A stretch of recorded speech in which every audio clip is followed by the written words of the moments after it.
Bok svima, danas ću vam pokazati kako napraviti ove slatke pompone, cumplake, kako god želite.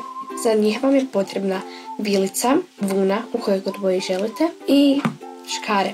Za početak vam treba vilica i vuna, kao što sam već rekla. Znači pričvrstite si dolje sa palcom, kaži prstom, kako god želite. I sada kroz ovu ovdje rupu prvu na vilici provučete vunu da vam to bude ovako.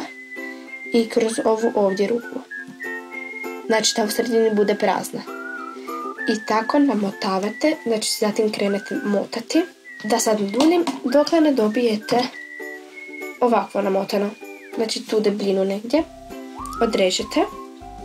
I prebacite ga ovdje naprijed k ovom prvom gdje ste započeli raditi. Zatim odrežete mali dio vune s kojim ćete zavezati pompon. I ovaj dio koji ste odrezali progurate kroz ovu tu srednju rupicu i gore ju provučete isto kroz srednju.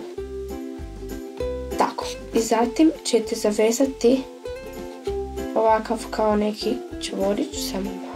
Znači da imate nešto kao ovo. Zatim tu stavite prst da vam se ne raspadne i maknete dolje sa ove vilice.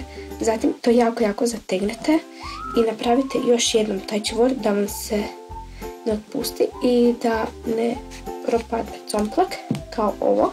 I zatim sa škarama možete to odrezati i zatim tako gore kroz ovo tu sredinu. Kada to izrežete, onda ga samo tako ove viškove odrežete. Zatim dobijete nešto kao ovo. Bak!